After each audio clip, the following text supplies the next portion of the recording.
প্ৰিয় বন্ধু, আপুনিও এখন ট্ৰেক্টৰ কিনিব বিচাৰিছে নেকি? তেনেহ'লে আপুনি এটা সঠিক ভিডিঅ' চাই আছে। কাৰণ এই ভিডিঅ'টোৰ জৰিয়তে মই আপোনালোকক ক'ম অসম চৰকাৰৰ এক বিশেষ আঁচনি, যাৰ জৰিয়তে আপুনি লৈ আহিব পাৰিব সম্পূৰ্ণ ফ্ৰীকৈ এখন ট্ৰেক্টৰ। এই ভিডিঅ'টোৰ জৰিয়তে মই আপোনালোকক ক'ম কি আঁচনিৰ জৰিয়তে সম্পূৰ্ণ ফ্ৰীকৈ এখন ট্ৰেক্টৰ লৈ আহিব পাৰিব, কেনেকৈ এপ্লাই কৰিব, কি ডকুমেণ্ট লাগিব আৰু ইয়াৰ বাবে যোগ্যতা কি, সকলো মই এই ভিডিঅ'টোৰ জৰিয়তে আলোচনা কৰিম। আপুনি ভিডিঅ'টো লাইক এণ্ড শ্বেয়াৰ কৰি দিব, লগতে কমেণ্ট কৰিবলৈ একেবাৰে নাপাহৰিব। আৰু যদিহে আপুনি মোৰ চেনেলটো নতুন, তেনেহ'লে চেনেলটো ছাবস্ক্ৰাইব কৰি দিব আৰু ওচৰত থকা বেল আইকনটো টিপি অল কৰি ল'ব। প্ৰিয় বন্ধুসকল, বৰ্তমানৰ আধুনিক যুগত আমাৰ খেতিয়ক ভাইসকলো যাতে আগৰ দৰে পাৰম্পৰিক পদ্ধতিৰে খেতি কৰি নাথাকি আধুনিক টেকন'লজি আৰু কৌশল ব্যৱহাৰ কৰি তেওঁলোকৰ ইনকাম দুগুণৰ পৰা 3 গুণলৈ বৃদ্ধি কৰিব পাৰে, তাৰ বাবে চৰকাৰে প্ৰায়ে খেতিয়কসকলৰ বাবে নতুন নতুন আঁচনি মুকলি কৰি আহিছে। যেনে কিষাণ সেৱা কেন্দ্ৰৰ পেট্ৰল পাম্প আৰু ছাবচিডি থকা ফাৰ্টিলাইজাৰ অৰ্থাৎ সাৰৰ ব্যৱস্থা, লগতে PM কিষাণ নিধিৰ জৰিয়তে নগদ ধন প্ৰদান কৰাৰ উপৰিও তেওঁলোকক প্ৰদান কৰা হয় খেতিৰ বাবে বীমা। কিন্তু মই আজি আপোনালোকক ক'ম ভাৰত চৰকাৰ আৰু অসম চৰকাৰৰ এনেকুৱা এটা আঁচনিৰ বিষয়ে, যাৰ জৰিয়তে আপুনি ঘৰলৈ লৈ আনিব পাৰিব এখন ফ্ৰীকৈ ট্ৰেক্টৰ। প্ৰিয় বন্ধু, আপুনি যদিহে এজন অসমীয়া আৰু এজন চহা খেতিয়ক আৰু এতিয়া পৌৰাণিক পদ্ধতিৰে খেতি কৰি আছে, তেনেহ'লে এতিয়াৰ পৰা সেই পৌৰাণিক পদ্ধতি এৰি দিয়ক। কাৰণ অসম চৰকাৰে আপোনাক সমগ্ৰ গ্ৰাম্য উন্নয়ন যোজনাৰ জৰিয়তে প্ৰদান কৰিব 70% ছাবচিডি থকা অৰ্থাৎ 5,50,000 টকাৰ পৰ্যন্ত ৰেহাই। ইয়াৰ উপৰিও বেংকে আপোনাক প্ৰদান কৰিব 20% লোন এখন ট্ৰেক্টৰ কিনাৰ বাবে। অৰ্থাৎ আপুনি মাত্ৰ 10% এটা খৰচ কৰিয়েই ব্ৰেণ্ড নিউ ট্ৰেক্টৰ এখন ঘৰত কিনি আনিব পাৰিব। আপুনি যদি এই কথাখিনি বুজি পোৱা নাই, তেনেহ'লে মই আপোনালোকক গ্ৰাফিকৰ সৈতে বুজাই দিছোঁ, আপোনালোকে চাওক। যদি ধৰি ল'লোঁ ট্ৰেক্টৰ এখনৰ দাম 8 লাখ টকা, চৰকাৰে আপোনাক 5,50,000 টকা সম্পূৰ্ণ ফ্ৰীকৈ দিব ট্ৰেক্টৰখন কিনিবৰ বাবে। এতিয়া আপুনি 8 লাখ টকাৰ পৰা চৰকাৰে ফ্ৰীকৈ দিয়া 5,50,000 টকাটো বিয়োগ কৰক, বাকী থাকিল কিমান? 2.5 লাখ টকা। এতিয়া আপুনি এই 2.5 লাখ টকাৰ পৰা চৰকাৰে 20% লোন হিচাপে দিয়া পাৰ্চেণ্টেজটো বিয়োগ কৰক, অৰ্থাৎ 8 লাখ টকাৰ 20% হৈছে 1,60,000।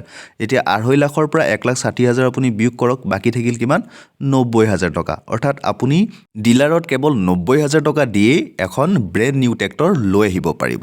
এইখিনিতে আপোনালোকক আৰু এটা গুড নিউজ দি দিওঁ। এই ট্ৰেক্টৰখন আপুনি ইণ্ডিভিজুৱেলি মাত্ৰ 1% খৰচ কৰিও, অৰ্থাৎ 10,000 টকা খৰচ কৰিও আপুনি লৈ আহিব পাৰিব। ভিডিঅ'টো শেষলৈকে চাব। মই ভিডিঅ'টোৰ শেষত মাত্ৰ 1% খৰচ কৰি কি ধৰণে আপুনি ট্ৰেক্টৰখন লৈ আহিব পাৰিব তাৰ প্ৰচেছটো মই কৈ দিম।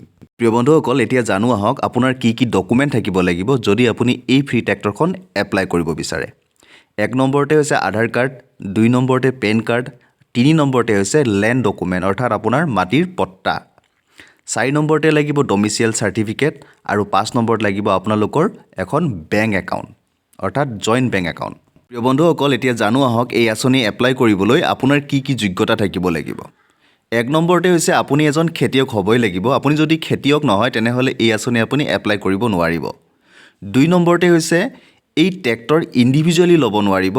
আপুনি আপোনাৰ গাঁৱৰ 8ৰ পৰা 10 জনীয়া এটা গ্ৰুপ বনাইহে এপ্লাই কৰিব লাগিব।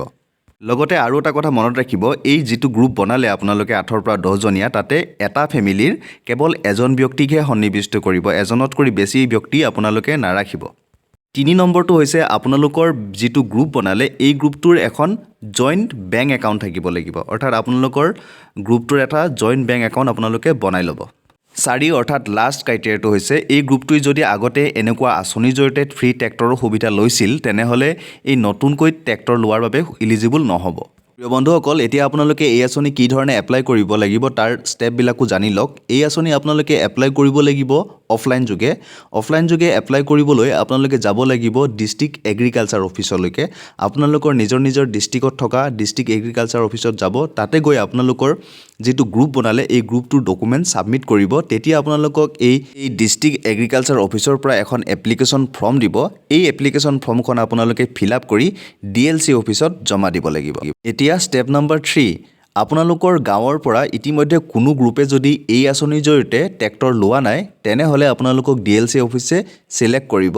যদি আপোনালোকক DLC অফিচে চিলেক্ট কৰে, তেনেহ'লে আপোনালোকে আপোনালোকৰ জইণ্ট বেংক একাউণ্টটোত 10% যেটো কন্ট্ৰিবিউশন আপোনালোকে কৰিব লাগে সেই 10% এমাউন্টটো আপোনালোকে ডিপোজিট কৰিব লাগিব আপোনালোকৰ জয়েন্ট একাউন্টত স্টেপ নম্বৰ 3 কমপ্লিট হোৱাৰ পিছত আৰম্ভ হ'ব স্টেপ নম্বৰ 4 স্টেপ নম্বৰ 4ত আপোনালোকৰ ডকুমেন্ট সমূহ মেম্বাৰ সেক্ৰেটাৰী ভেৰিফাই কৰিব ভেৰিফাই কৰি আপোনালোকৰ গ্ৰুপটোক সিলেক্ট কৰি দিব এতিয়া স্টেপ নম্বৰ 5 অৰ্থাৎ লাষ্ট স্টেপত আপোনালোকে যেটো জয়েন্ট বেংক একাউন্ট দিছিল এই বেংক একাউন্টত যেটো সাবসিডি এমাউন্ট অৰ্থাৎ 5,50,000 টকা যেটো সাবসিডি এমাউন্ট হেতু আপোনালোকৰ বেংক একাউন্টত ডাইৰেক্ট ট্ৰান্সফাৰ হৈ যাব ইয়াৰ পিছৰ স্টেপটো হৈছে আপোনালোকে ডিলাৰলৈ যাব লাগিব ডিলাৰত গৈ আপোনালোকৰ যিখন ট্ৰেক্টৰ কিনিব বিচাৰিছিলে সেই ট্ৰেক্টৰখন আপোনালোকে কিনি আনিব লাগিব প্ৰিয় বন্ধুসকল যেহেতুকে এই ট্ৰেক্টৰখন আপোনালোকে জয়েন্টলি কিনিব লাগিব অৰ্থাৎ 8 পৰা 10 জনীয়া এটা গ্ৰুপ বনাব লাগিব তাৰ পিছত আপোনালোকে বেংকত যাব লাগিব বেংকত গৈ এটা জয়েন্ট একাউন্ট খুলিব লাগিব আৰু জয়েন্ট একাউন্ট খুলি আপোনালোকে তাতে আপোনালোকৰ যেটো 10% কন্ট্ৰিবিউশন হেতু আপোনালোকে কন্ট্ৰিবিউট কৰিব লাগিব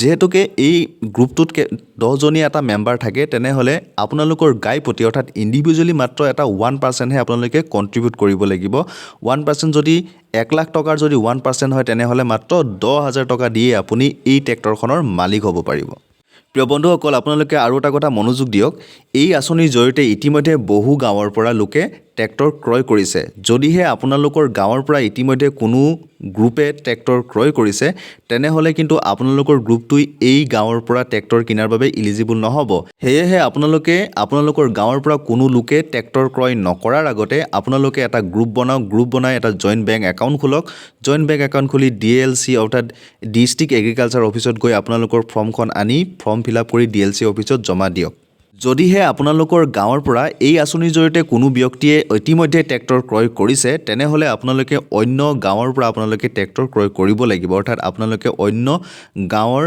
ব্যক্তিৰ জৰিয়তে আপোনালোকে এই ট্ৰেক্টৰখন ক্ৰয় কৰিব পাৰিব আপোনালোকে ডিস্ট্ৰিক্ট এগ্ৰিকালচাৰ অফিচলৈ গৈ আপোনালোকে চাব যে আপোনালোকৰ গাঁৱৰ পৰা যদিহে ট্ৰেক্টৰ ক্ৰয় কৰিছে কোনখন গাঁৱৰ পৰা আপোনালোকে ট্ৰেক্টৰ ক্ৰয় কৰিব পাৰিব তাৰ বিষয়ে আপোনালোকক ডিএলসি অফিচে জনাই দিব আপোনালোকে ডিস্ট্ৰিক্ট এগ্ৰিকালচাৰ অফিচত এই বিষয়ে খবৰ ল'ব বন্ধু বান্ধৱীসকল মই আপোনালোকক এখিনিতে এটা সৰু অনুৰোধ কৰিব বিচাৰিছো আপুনি ভিডিঅ'টোত এটা লাইক কৰি দিব লগতে আপোনাৰ বন্ধু বা বান্ধৱীসকলক ভিডিঅ'টো শ্বেয়াৰ কৰি দিব যাতে ভিডিঅ'টো চোৱাৰ পিছত তেওঁলোকেও উপকৃত হ'ব পাৰে আৰু লগতে আপুনি ভিডিঅ'টো চাই কেনেকুৱা পাইছে কমেন্ট কৰিবলৈ একেবাৰে নাপাহৰিব আৰু যদিহে আপুনি মোৰ চেনেলটো নতুন তেনেহলে চেনেলটো সাবস্ক্ৰাইব কৰি দিব আৰু ওচৰত থকা বেল আইকনটো টিপি অল কৰি ল'ব প্ৰিয় বন্ধুসকল মই আপোনালোকৰ সুবিধাৰ বাবে এটা WhatsApp চেনেলো খুলিছো তাতে মই যিকোনো চৰকাৰী আপডেট অহাৰ লগে লগে ইনফৰ্ম কৰি দিও আপোনালোকক এই ভিডিঅ'ৰ ডেসক্ৰিপচন বক্সত নতুবা কমেন্ট সেকশনত লিংকটো পিন কৰি দিম তাতে গৈ আপোনালোকে চেনেলটো ফলো কৰি ল'ব